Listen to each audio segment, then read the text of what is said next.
Hi, this is CJ with CompRCC.com. In this video, I'm going to be dyeing some nylon wheels.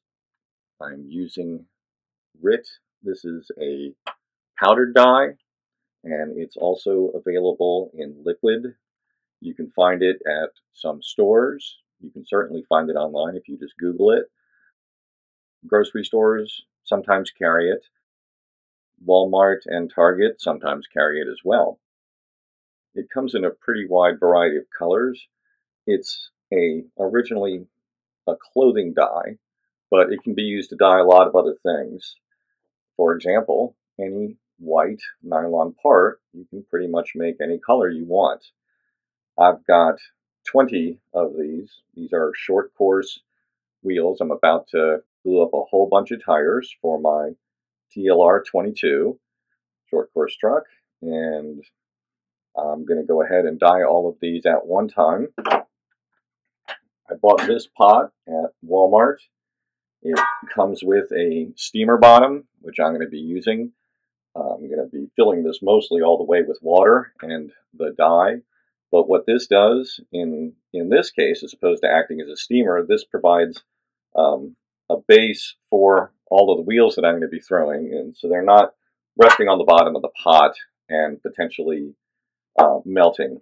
Now, you don't have to boil this the whole time. You want to bring it to a boil at least for a minute or two to make sure the dye is fully melted and get all the dye mixed. Then you add your parts, and the amount of color you want is determined by how long you leave them in. So you kind of got to keep an eye on them, check on them a bit at a time. If I put these in for just a short period of time, they could almost look pink using this scarlet or dark red dye. The longer I leave them in, the redder they're going to get. And I could probably make them a pretty dark red if I left them in long enough.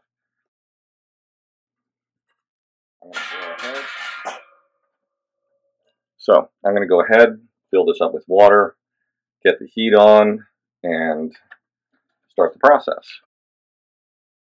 So the water is starting to get hot. I'll be putting the dye in just a moment. I have not put the steamer base in yet. Of course, I'm not going to lower it in with my bare hands. I just twisted up a piece of coat hanger, made a nice long hook. I can use this to reach some of the wheels down at the bottom, move them around, since I'm going to be putting all 20 of these in at one time. And I will use this to lower the base down in. If you are going to do a bunch of dyeing,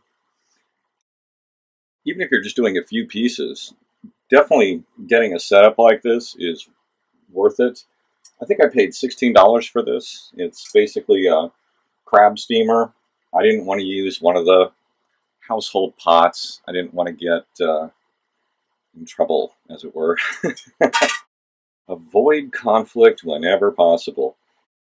So I can use this for dyeing anytime I want. This stuff is not going to dye metal.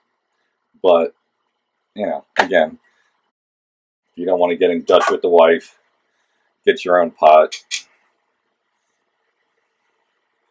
And like I said, I did not put this in yet because I haven't done the dye. I want to put this in, I want to stir it, I want to get it all mixed. I don't want big chunks of this dye falling to the bottom and being underneath the steamer base where I can't reach them. If you don't have a steamer, a small round baking rack might fit in certain pots. You could potentially just take a chunk of chicken wire or a thin mesh and bend something up. All you need is some type of platform that will keep your parts a couple inches off the bottom of the pot where the direct heat is. And there we go. Little paper pack. Nothing to it. And I'm going to use the whole pack.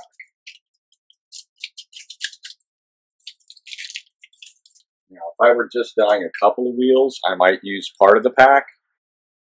If I was using the liquid RIT, I wouldn't necessarily use the whole bottle. Again, it depends on how much you're dyeing at any one time. A couple of safety precautions.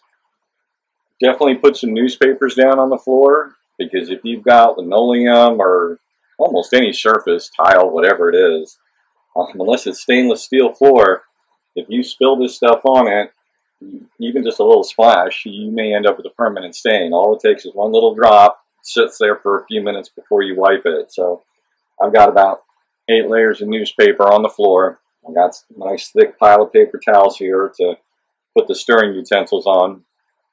And when I am done, I'm going to actually let this cool a little bit, put it in the sink, and pull the parts out there where I can immediately be washing water down the drain.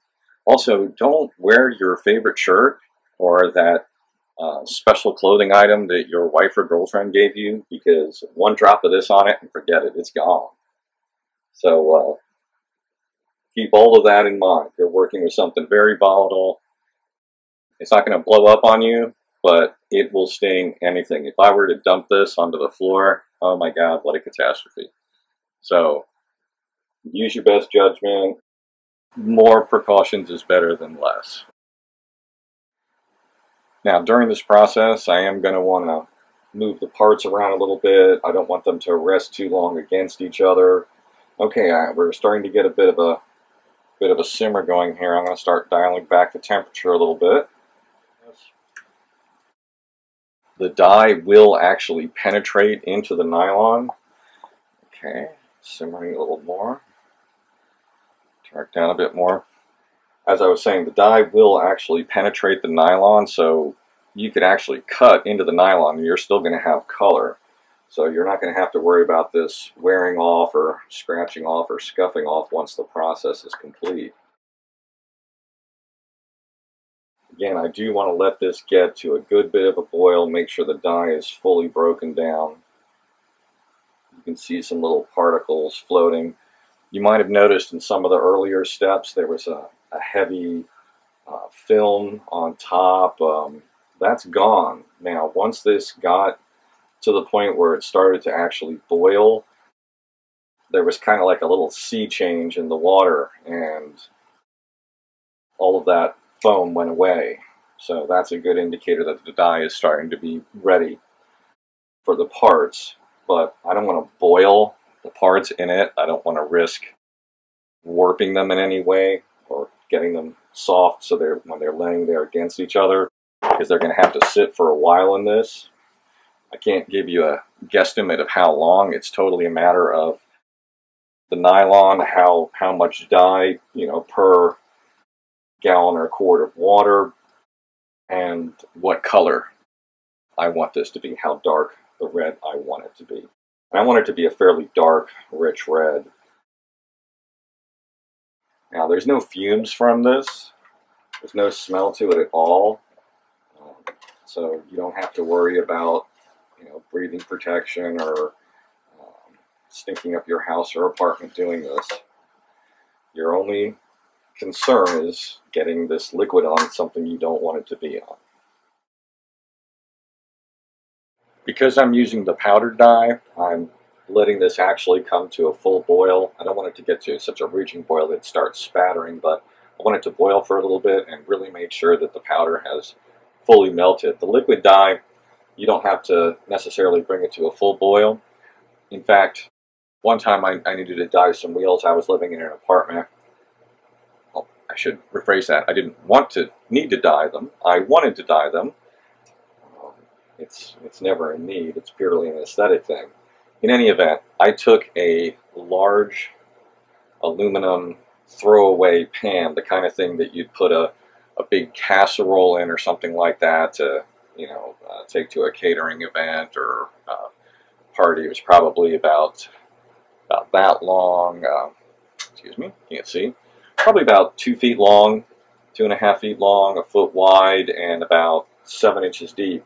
And basically just a heavy aluminum foil with a wire rim, something that you'd get at a grocery store in the kitchen supply section, something that you use once and throw away. And I didn't actually bring it to boil. I had a gas stove, and I put it across 2 burners and kept the flame low, and had about 4 inches of water. I was doing some 1/10 scale buggy wheels, and it was perfect. I was using liquid dye, and even though it never got to a boil, it was fine. And again, you do not want to be boiling the nylon parts. I am boiling the dye to make sure it is fully mixed. When I'm confident that it's where I want it, which I think it is, looks like there's no solid matter in there at all, I'm going to start dialing down the temperature to somewhere between low and medium. Let this cool a bit, and then I'm going to put the plastic parts in, and they just need to be hot. You don't want it to be boiling. Again, you don't want to run the risk of having these get so soft that they warp. These are nylon, so it would take a good bit of temperature, but it's not worth testing that theory and seeing where the warpage point is. It's been down off of a simmer for a few minutes. I actually turned the burner off because that's a pretty big pot, a lot of water. It takes it a while to cool down. And I've actually got the temperature on low. I don't want this coming back up to a simmer. I just want it to stay nice and hot. So I'm going to start slowly lowering these wheels in, and I'm kind of letting them go in.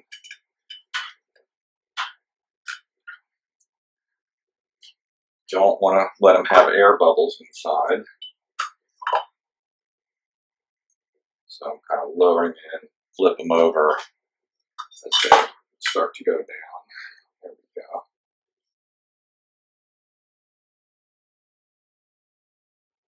I did measure before I put all of these wheels in that there is enough room in this pot, but I kept the water level low when I was boiling the dye up, so I may need to add some more water. Just want to get all of these in here.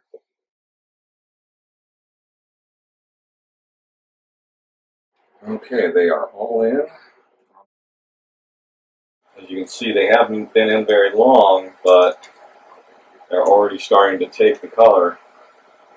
See, so if I pulled them out, I'd have pink wheels. And I did take a look at the clock when I started this, so when I'm done, I'll let you know how long it took to get the desired color. As you can see, they're not pink anymore, or they're very, very dark pink.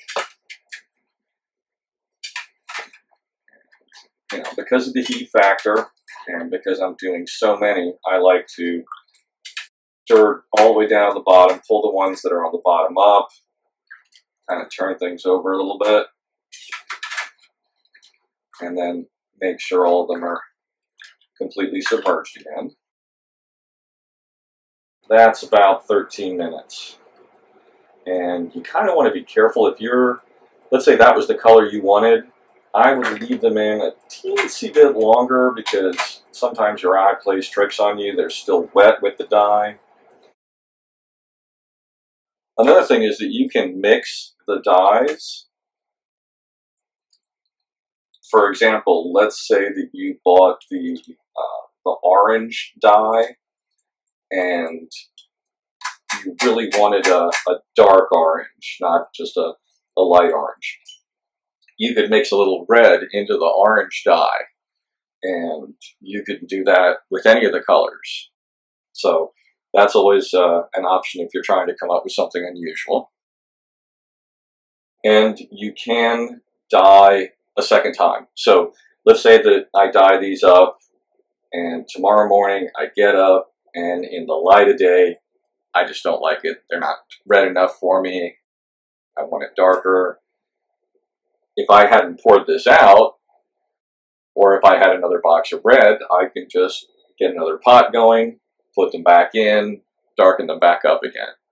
So that's always an option. Now, you can't change the color completely. For example, if you had orange dye, you could dye something that was orange red. You're going to get maybe a little bit of an unusual effect, but it will go towards red. If you dyed something blue, you're not dyeing it yellow, okay? So a major change in color or going from something a darker color to a brighter color, you're not going to get there. Okay, just to give you another color update, we're still in the dark pink zone, and it has been a half an hour. I definitely recommend doing this in bulk. As you can see from that last color check, it hasn't gotten that much darker, just a little bit richer in the last 15 minutes. So